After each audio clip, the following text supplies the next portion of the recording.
Hey guys, Nick here. I'm going to go ahead and just state the obvious. This is a marketing tool for my real estate business. I've been a realtor for 20 years right here in Nashville. But who wants to listen to a boring podcast about real estate? Good news, it's not. This is a podcast about people that I've built relationships with since I moved here in 1988. If what I stand for resonates with you and you're looking to buy or sell a home in this area, let's talk. No pressure, just a conversation, kind of like this podcast. This is the 615 Podcast with your host, veteran realtor and entrepreneur, Nick Woodard. All right, everybody, welcome back to the 615 Podcast. Today's going to be a little bit different. Today I got two buddies on here that we're just talking ball. We're talking Friday Night Lights, high school football, local youth sports. These are two of my good buddies, Tim Newell and Jason Brown. Welcome aboard, boys. Hey, Nick. Thanks for having me, Nick. Absolutely, man. I kind of wanted to tell our story. So we all have boys that grew up together playing in the youth football program in Nolensville from the Panthers, which is now called the Stars. So my son, Caden, Tim's son, Ryan, and Jason's stepson, Brennan, all played together. And we're kind of the varsity blues dads now. We're kind of the guys on the sidelines going, shit, them boys is having the time of their lives. Fire that pigskin boy. So all of our boys grew up together playing since probably 7-8 years old. All of them are now junior starters for the Nolensville High School Knights. Just kind of want to talk about it, man. Let's first start with Tim. What do you guys feel is different about youth sports here in Williamson County? Because it's very different than a lot of areas of Tennessee. Listen, I'm from Ohio. I'm from Northwest Ohio, a small town, and I tell my friends who still live back home, this is bizarro world. I mean, it's crazy. The competitiveness here, the money that people will put into their kids. Yeah. The parents are a lot more involved than back in our day. I mean, parents didn't stay for practices. I mean, we have parents now setting up, lawn chairs. And got me. You text this out. You say, "Hey, I'll be at practice at 4 o'clock. Who's coming?" I go now. But at the high school level, you're going just to watch because you're bored, right? It's not to make sure little Johnny's got a juice box or water or whatever. This county is the most competitive county. It's got to be in the country. I mean, it's unbelievable. It's insane.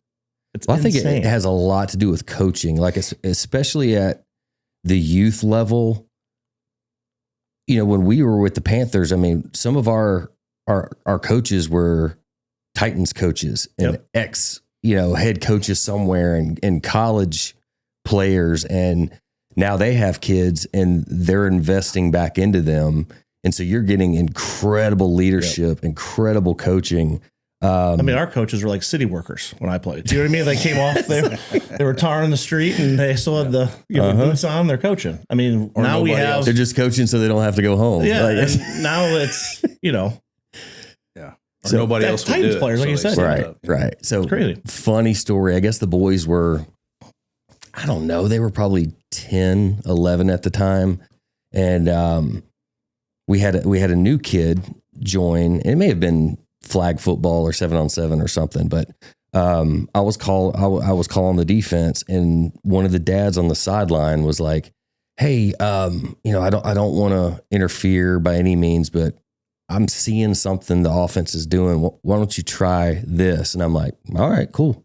Guy sounds like he knows what he's talking about, and I was like, "What do you do, man?" And he was like, "I'm a coach."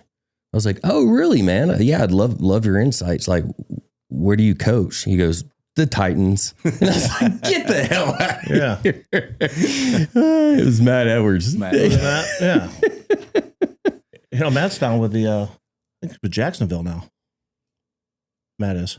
He's with Jacksonville? Yeah, he went from. I didn't know that. Yeah, he went to the Raiders, then he went to Buffalo, and then now he's at Jacksonville. Keeps moving his way up. Okay. He's a great dude. Did Taylor Lewan he was coaching a team and like the flag league as well. Uh-huh.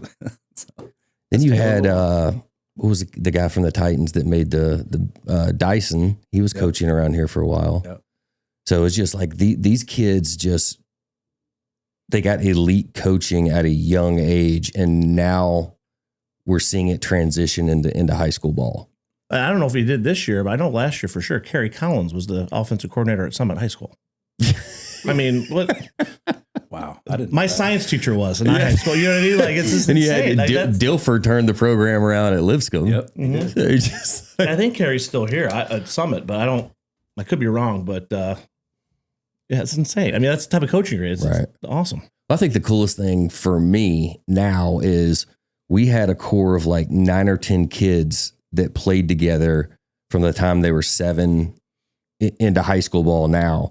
And now they're spread out all across the area. So at the end of the day, I'm always, running back home, pour a little bourbon, sit down on the couch and look up and see how all my boys did. Oh, yeah. You've got, Max Lacey at Brentwood Academy and Ryland German at Smyrna. I got Dallas Johnson, Stewart's Creek, Isaac Carano, Brentwood, Dave Martin, Ravenwood, and then all our boys at Nolensville. And it's like starting as juniors. And it's just to see, fun to watch. Them perform at this level, knowing how much hard work and investment we put into them as young kids, man. Mm-hmm. Yeah, very gratifying, obviously. So, I'm going to ask a couple questions to you guys, since y'all are all so involved in the youth sports. Jason, let's start with you. Brennan, your stepson, what has your son picked up from youth sports in our area that you feel, what has it taught him?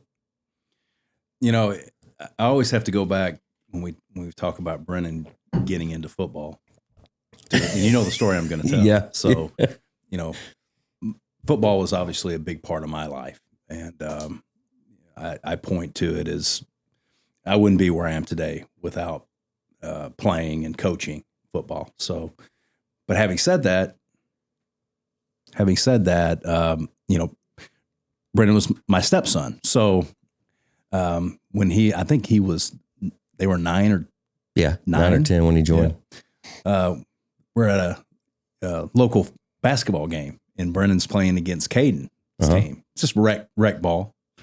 And Brennan is like a bull in a china shop. And I think he had like 12 boards and just, and back then, this was before he was, the size he is now, obviously.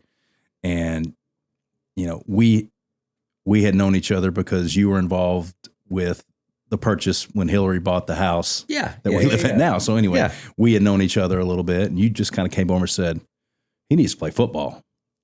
And I had known at that time that Jason's like, don't I know? That his parents weren't necessarily on board with that path. So I couldn't be the one to say, right. Yeah. Or be the one to, push that, on him. So, but I can. So you were super integral through Caden as well. Cause Caden, him and Brennan were big buddies and, sleepovers and all that. And I think Brennan just decided he wanted to play ball. So having said that, it's, I think the thing that Brennan loves about the sport, other than the physicality of it, right, is, being with all his teammates. Of course. We're very fortunate in that in our neighborhood where we live, and you're right across the road, especially this junior class, they're very tight. Like they're best friends. Like Ryan's over at my house every night and Brennan's at Tim's house, just, hey, what's up? What's for dinner? That type of thing. But I think just, being a part of something bigger than himself, right? That's, I think, is one of the biggest lessons that, in my life that I took from football is, I think we're all as human beings, you're naturally thinking, what about me and how does this affect me? But football more than any other sport, in my opinion, because of all the things involved and how many players are involved, you get a sense of being a part of something bigger. And I think that, that is advantageous in all parts of your life. Right. So, I think that's probably the biggest thing for me. Brennan didn't play his freshman year. He hadn't hit his growth spurt yet. Right. Loved playing in 8th grade. He's like, I'm just going to focus on baseball. And I had to re-recruit him again. Yep, you did. You did. And he sat that year out, and I think it was the best thing that could have happened to him, And now because he fell in love with it. He's legitimately looking at potential to play at the next level because of that. Absolutely. So, okay. That's good. That's good. Good stuff. Tim. Well, just on comment on what you just said.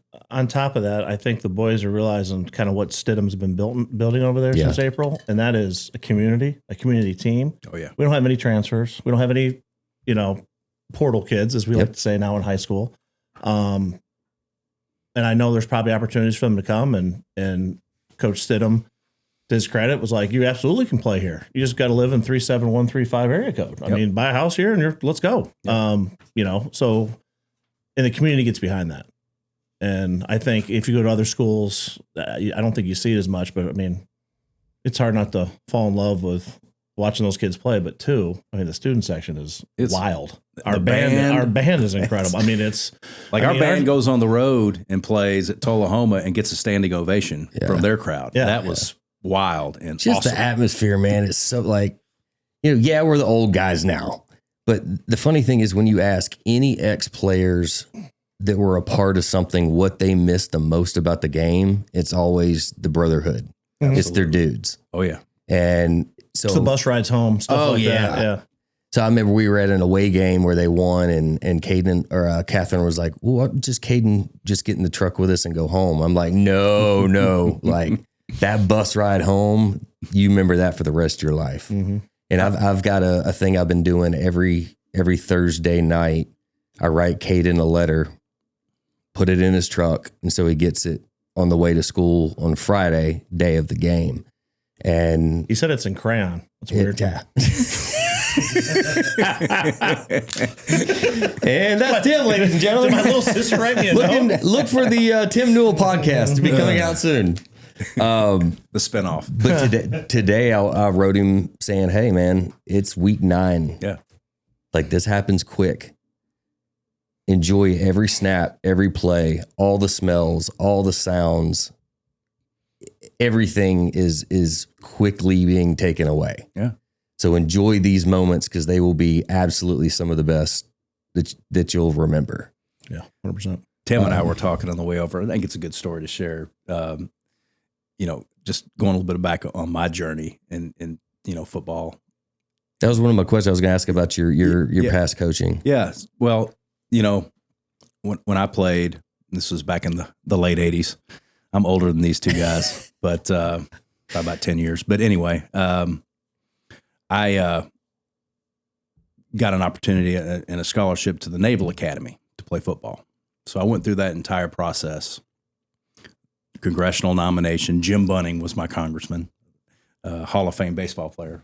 But very cool. I never knew that. Yeah, very cool. And I was a good student. I wasn't Brennan level good, but ABs. But math, I struggled a little bit. I was probably a B minus, if you added it all up. And Dean Pease was my recruiter. So if you know that name, Pease, he went on to be the defensive coordinator for the Titans at the time. But super nice guy. He was the DB coach for Naval Academy at that time, and I was a quarterback. So they were recruiting, and I don't if you remember the name Napoleon McCallum. Oh yeah. Mm-hmm. So he was a Heisman. Yeah, Heisman, and then he tore his knee up. But I can remember in our locker room we had a picture of Napoleon McCallum. So here I am. I'm going to the Naval Academy. So they come to me at the last minute and say, or what I felt like was the last minute, said, your math scores aren't really what we need them to be.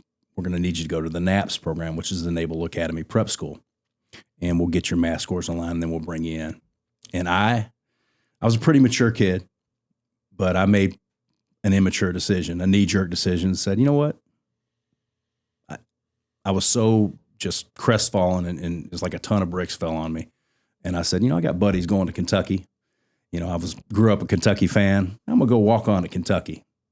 And I was telling Tim on the ride over, I found out pretty quickly that my eyes were bigger than my ability.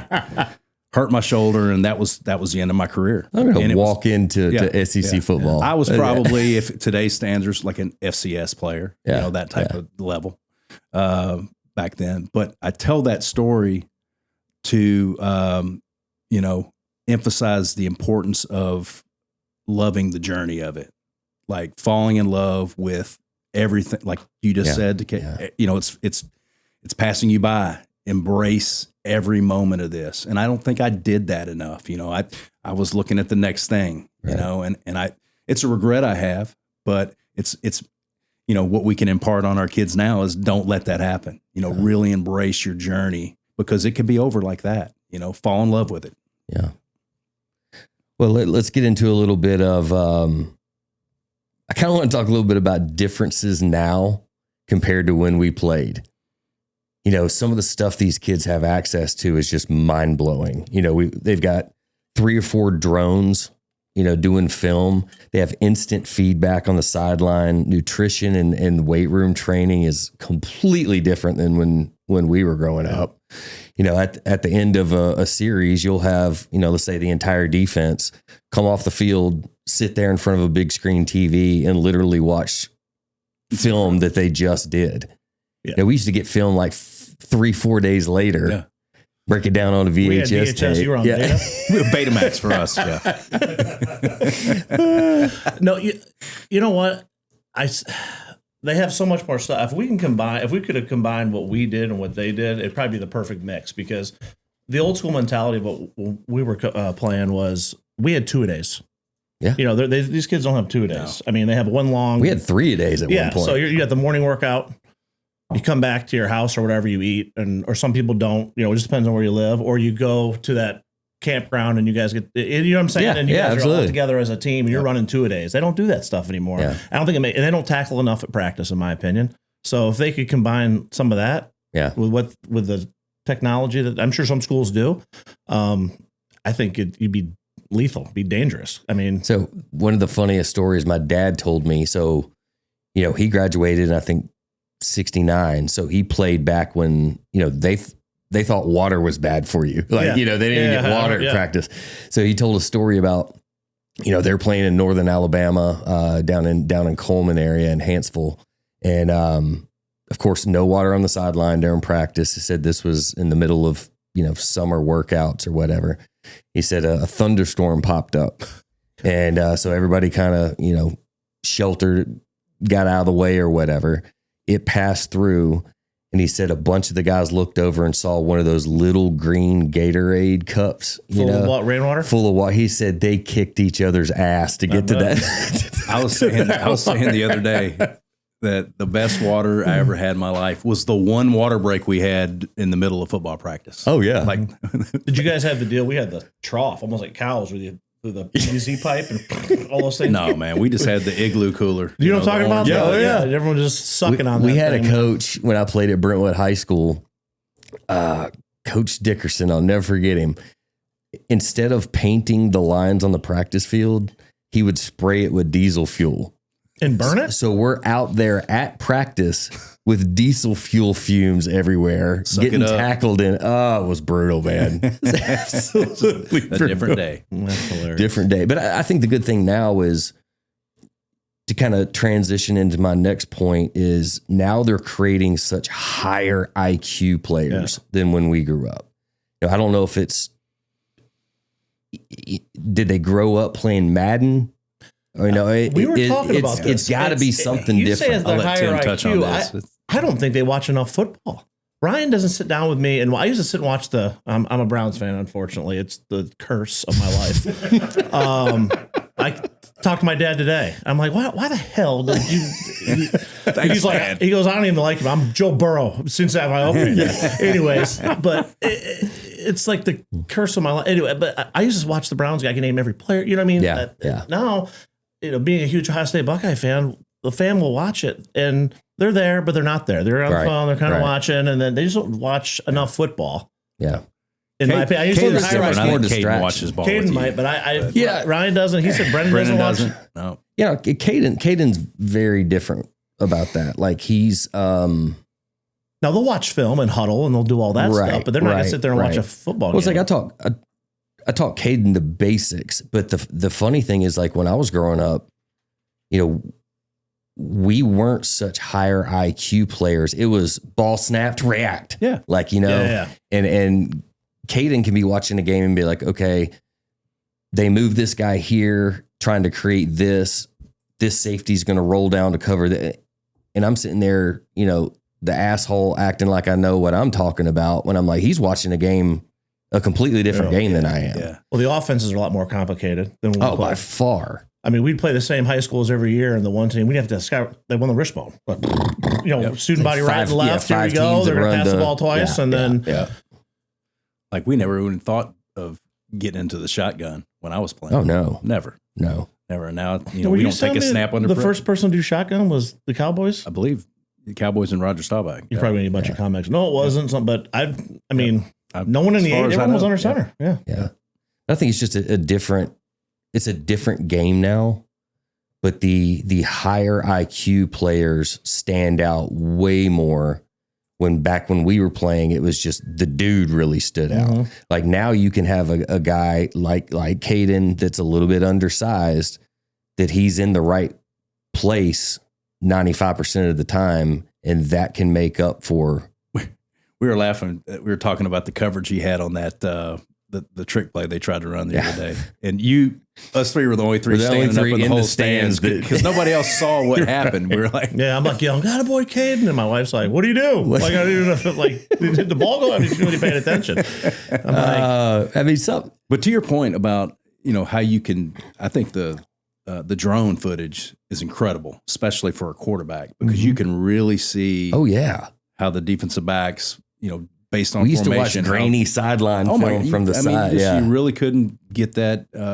You couldn't get that vantage point that they have, and it's a massive technological advantage, I think, for them to have it. For sure, I think that's one reason why the high IQ players are getting better compared to when we played. Yeah, when we played, it was the dogs. Now, of course, dogs are going to be dogs and they're always going to be good. Yeah. But the IQ players that can really break down film, fantastic film that's presented to them on a platter, those guys are getting exponentially better. Yeah. Well, I told you this the last when we were at practice. I said Caden Woodard is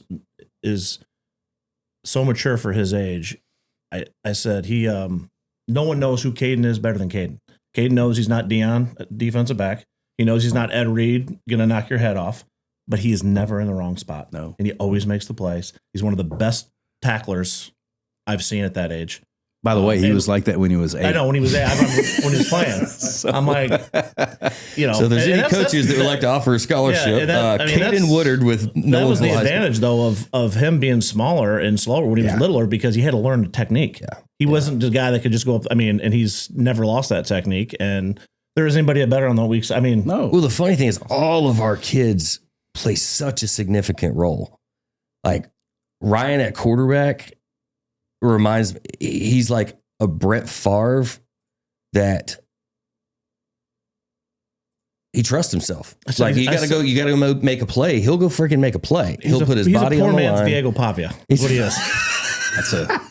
I'll take that. Yeah, I'll take that all day. Yeah, as Nick, as you said, you're going to take the good with the bad. You're gonna say, man. Wow, that was one hell of a play, and then you're going to go, what in the hell was he doing on that play? Well, but I was telling him he's Ryan's biggest advocate, but also is like he's not going to let something slide. So that you're like me in that regard as well. But I'll say this: offensively, everything runs through him because of his threat to run the ball. Oh yeah. And it's got to be daunting for a defense to handle lift Messiah and then Ryan, and then he can fake it, and he's got a couple options OB down the field. So it's been a lot of fun to watch, but it's all because of what Ryan can do with his legs that opens everything up, in my opinion. Just so much fun to watch, man. We'll get on to something else, but I did want to tell y'all a quick story. So when Caden was younger, he made a play that was a very cerebral play. And my dad was on the sideline with me, and I go, man, he's got something I didn't have at that age. And my dad goes, son, he got something you ain't ever had. And your dad, you can't not hear his voice. No. Yeah. Well, Tim, dude, tell us a little bit about your upbringing, man. You played college baseball? Yeah. So I'm from Bryan, Ohio, and I tell you that because we're famous for two things: You guys ever had Etch-a-Sketch when you were kids? Oh yeah. Yeah. So the Etch-a-Sketch was made and created in Bryan, Ohio. Oh, wow. And then still to this day, the Dum Dum Lollipop, the ones at the bank, the suckers, made in our town. So our town smells like candy. It's called Bryan, Ohio. Billions of those have been made, I'm sure. Yeah, they still, the owners of it, they still own it locally. They don't, all the sugar canes in the state still, that type of deal. And Wow. they make the Astro Pops and all that. And so we're famous for those two things. So I played baseball at Bowling Green State University. It's in the MAC. I always have to say that down here because everyone's like, thinks Bowling Green down the road, Western Kentucky, drives me freaking crazy. So at Bowling Green State University, it's in the MAC, like Toledo, Miami, Ohio, Ohio University. Urban Meyer was our football coach when I was there my last 2 years. Oh, that's cool. It was his first D1 job. I was fortunate enough after that to play a year of with the Pirates and a year of independent baseball. So I got as far as my abilities would take me.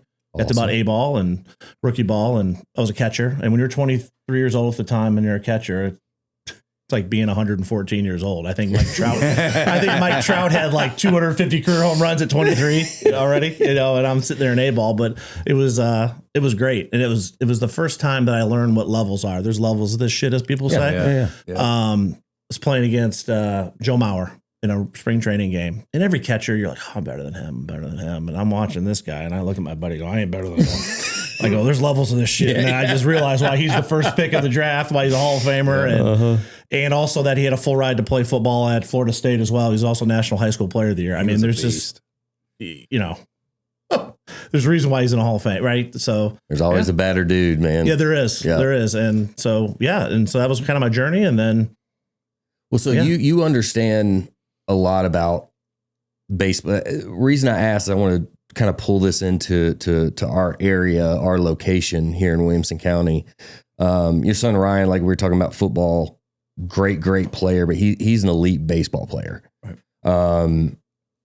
Highly recruited. Yeah. Dual sport athlete.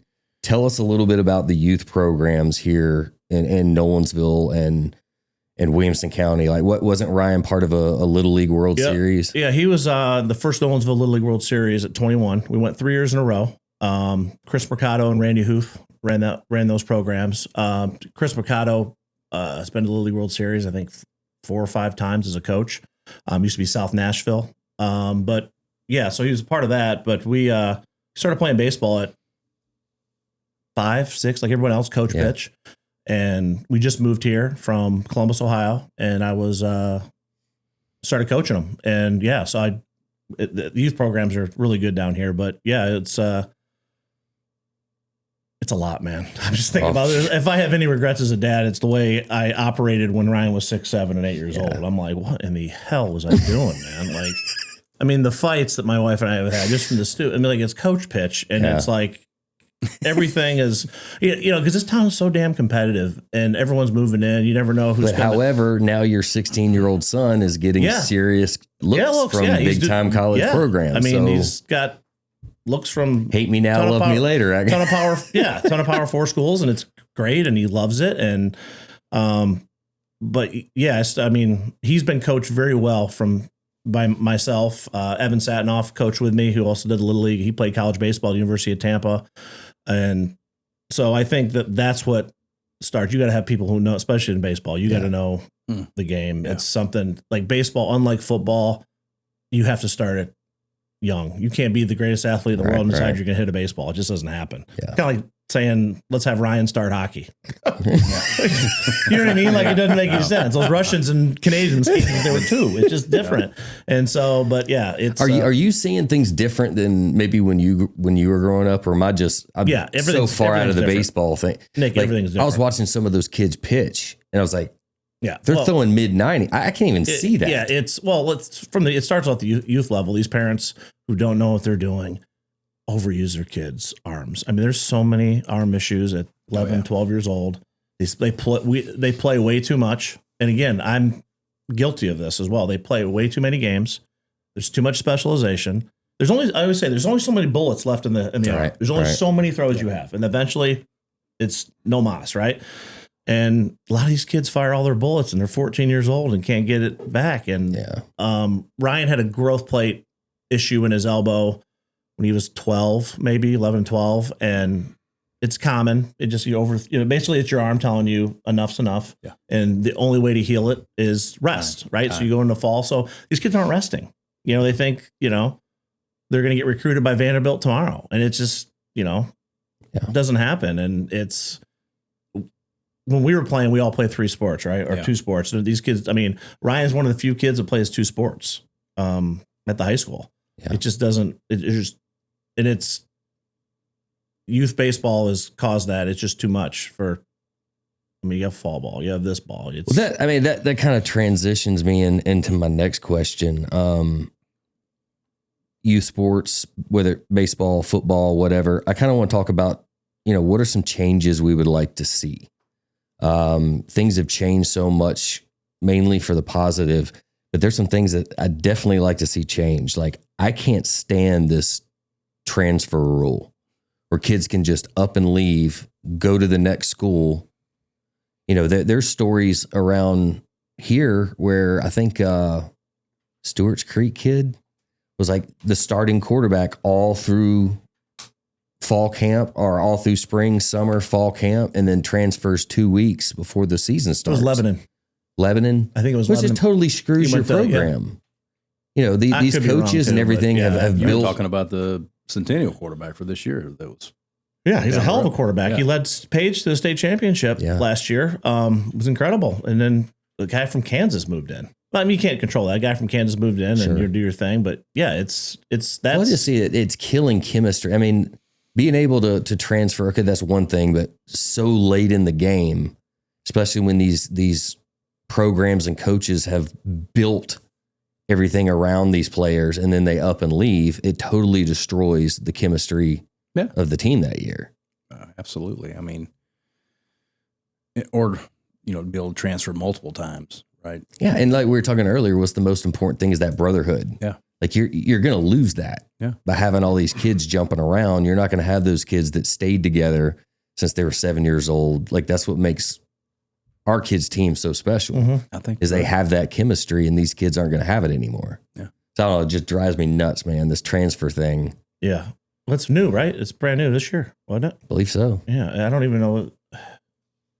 It's. I guess they're following the lunacy of the NCAA.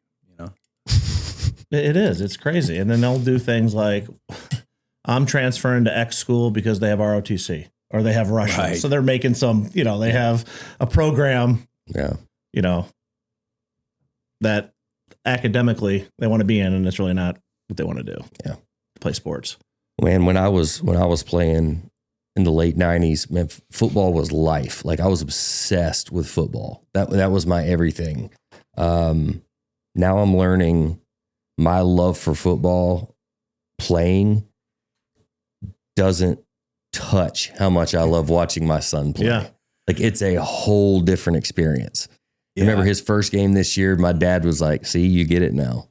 Mm-hmm. Like I was a nervous wreck before that first kickoff on week 1. Yeah. I'm having so much fun. Brennan got that pick last week, and you guys are awesome, because you're like, Jamie, yeah. But, I had an opportunity. My oldest daughter, who's now 32, and I have a lovely granddaughter as well, but she played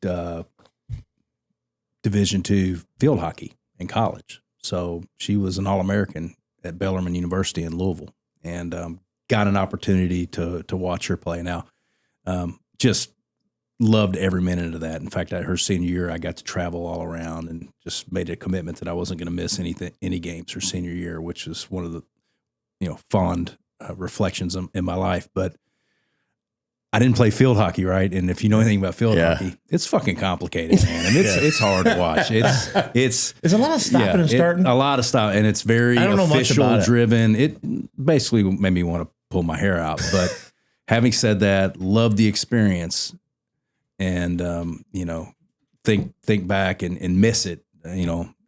But watching Brennan play football, which was my sport, right? right. and excel to the level that he's excelling at now is just absolutely. I mean, and I definitely get way more nervous. Oh yeah, than when I played. Well, I think it's because you invested in him when he was a young kid. Yeah, coached him and taught him stuff, and now you're seeing it. You're like, all right. We used to go. It seemed like when Brendan and Ryan and Caden were younger, we had more access to the football field. Yeah, it seemed like it was open a lot more. Yeah. Now you got to squeeze through or climb a fence. Act like you know what you're doing. I'm here. But I mean, I can't tell how many times through the years in the dead of the summer, we're out there running routes with Cade and Brendan when they're like 10, 11, 12. Ryan's out there. I mean, yeah. So you look back on all those times and how that we're here now is just, it's a little surreal, to be honest with you. Yeah, that's another bizarro world I'm talking about. Ryan Cowden was their 7-on-7 coach, who's now like the GM of the freaking Patriots. I mean, like, and he sits behind us in the games. His kid plays, and it's like that's the nonsense that I'm talking about in Nashville. Right. Like, people are like, when I go home and I tell my friends, they're like, who lives near you guys? Like, really, you see that? I was like, yeah. Like, Theo Vaughn was at our game. They're like, what? Like, I'm telling you, man, it's a bizarro world down here. It just is. Well, man, my nerves are shot so much watching my son play on Friday that, I'm a diehard Alabama football fan. Like, their performance always affected my mood for the past 40-something years. I had to make the conscious decision, though, even though I love my Tide, I have to step back for the next 2 years because I cannot take the stress of Friday night and Saturday night. It's just too much to take on. Like, I can't. Your guys' kids are free safeties and safety. Right. Believe it or not, I when Ryan's playing, it's the butterflies are there for him because it's exciting, but after that, usually after the first play, or if there's like a 5, it's I wish, I'll tell everybody who's listening, I wish every play was a 5-yard out just to start the game, just so I go, all right, he's got one completion, let's roll a little bit, or just, once that first one's done, it's, you're watching it and you're. Well, they did have to overcome some adversity this year. So much like my junior year, we lost our coach between my sophomore and junior year, got a brand new coach, which that happened to our boys. I was concerned, of course, we were all talking about, hey, who do we want? And those boys had to overcome adversity of not knowing who their leader was going to be. Did you guys have concerns on that? Well, I did. This could go one of two ways. And here's only because in high school football, you'll lose your head coach, but you won't lose everyone else. This isn't college. Right. We lost 8. Right. Guys went to just different schools, better opportunities. Our good friend Colin Wells is now coaching down at in Vermont, of all places, at prep school. So you lose. When you lose 8 of the 10 high school coaches, I was like, what are they going to do here? How are they going to build a team? But I'll tell you what, everyone started with a clean slate, whether you were the perceived number 1 guy or no one's ever heard of you. Everyone had a shot, right? And I think that, looking back when that happened, and then, they had some, the spring ball and the players were seeing the coaches in their element. And I can remember asking Ryan, they came by the house. I'm like, what do you think of this new staff? He's like, I love them. Yeah. I love them. I was like, why? Well, they hold us accountable. That was a direct quote from Ryan. Yep. And, nothing against the previous staff or whatever, but there's just a level of expectation and you're held to account, right? And I've noticed with Coach Stidham, he doesn't suffer fools very well, man. I mean, if you do something that's knucklehead or whatever, he doesn't care who you are. Yeah, he is going to flat. We learned that real quick when they're 7-on-7. OB did something and your best player, your 3-star, your stud is running laps, and he's become such a great leader now. I mean, it's been so much fun to watch his transition. Oliver's too. Been fantastic, and it's been great to see. But just couldn't be more happy with this coaching staff, and knowing a couple of the coaches that remained on staff, they're very complimentary of how they've been assimilated into it as well. So. Man, just couldn't be happier. I mean, but yeah, to it's terrifying for all that to work out with that many moving parts. I would say. I was telling Jason on the way here, I said, you got to have Stidham, Tavo, and Wade Stewart on all at the same time. They all got 3 different stories. I mean, Coach Stidham coached at South Gibson and beat Ty Simpson in the quarterfinals of state. He told me that story. You were there. And then Stewart came from Cartersville, where, everyone, Trevor Lawrence, we coached them. And Tavo's got a story. I mean, he was at his father Ryan. All these guys, I mean, they got great stories, I'm sure. And just how Stidham was able to mold those personalities and bring everybody in. And the way that Stidham's operating, I'm sure, he's been around the block and he learned something from each stop, and he operates this deal very much like a CEO, Stidham's got the offense. I've got this guy's got this. And everyone just, it's one of the reasons I think I like to go watch practice, man. It's so efficient how they do things. It's, it's next level stuff, how they approach it. Yeah. And I just pray these boys are, soaking it all in and don't miss a moment of this. Cause me too. All of us sitting at this table in this room were 16-year-old boys at one point. And that terrifies me. We've got bigger things to worry about, with these kids now. But they're all at that age where it's like, okay, we've invested in them, not just football, just as fathers. And now you're out there, trusting them to make good decisions. Yeah. And, we've got one major rule in our house, and I tell them this all the time. Don't add to the population. Don't take away from the population, and don't make a decision tonight that will negatively affect the rest of your life. Other than that, go enjoy being 16. Okay. So I like to ask everybody that comes on here, let's start with Jason. What do you love most about living here in Middle Tennessee? Can't say property tax either. No. Well, the community, first of all. I just, especially the little pocket that we live in Nolensville. I think there's just something special about it. I lived in the Louisville, Kentucky area most of my life, from like 6 till 49. Did go to Kentucky for school for a period of time, but, and I loved living there, but I can honestly say this is home, and, that has a lot to do with the people. And I just think it is just beautiful. It's just, the landscape, the rolling hills. It's just every day, I've got that Jeep that I love. It's my baby. And I'm actually putting the top on it today. Cause this time it's cold now. So it always breaks my heart. No, it's always a heartbreaking day for Jeep. For Jeep owners. But I took Keenan on a ride yesterday. Cause I was like, we're getting ready to put the top on, just riding down Nolensville Road, and it's just breathtaking to me how beautiful it is. And then of course it's the most frustrating road on the planet. It is. Don't get me wrong. I was going the other way. Okay. It's 840. But you're right. Growing pains. Yeah. Growing pains. But and then, obviously having access to, if you want to go downtown and you want to do that, you're not that far away. We don't do it a lot anymore, but it's just, you have access to so many different things. We love Franklin. We love, all the things we have access to. So it's home. Awesome, man. Tim, what about you, bud? What do you love most about Williamson County, Middle Tennessee? Middle Tennessee. Well, coming from Ohio, I love the weather. Tennessee weather is different. I still haven't been here almost 15 years, and I always forget that September and August are the hottest. It's like hell's waiting room.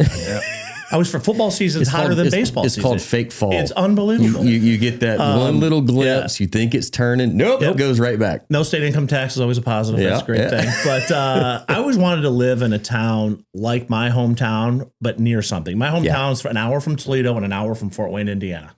So like my high school, when we were in high school, we were like, all right, who's driving to the mall? We gotta go Fort Wayne. It's like a plan.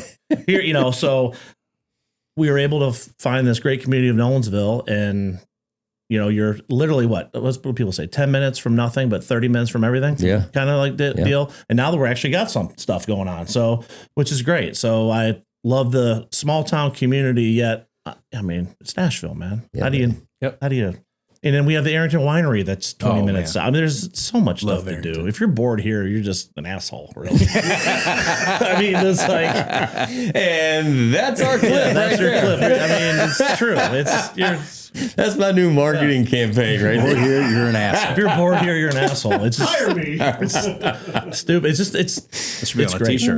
And I've never met anybody.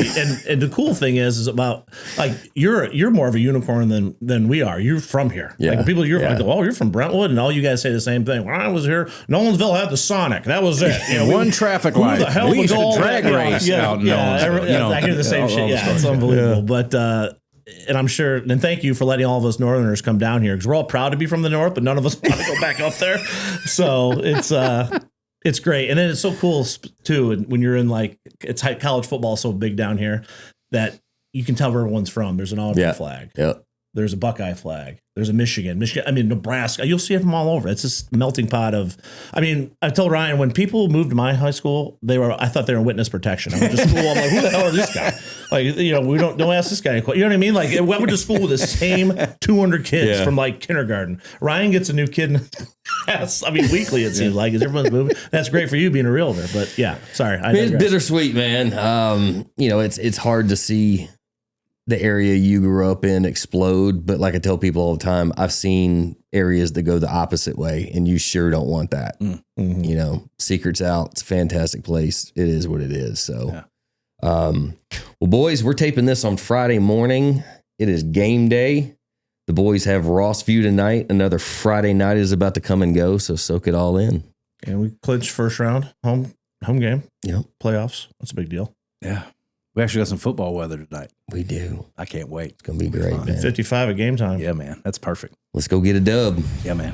Thanks for coming, guys. Thanks for having us. Appreciate y'all, man. Yeah, enjoyed it. See you guys.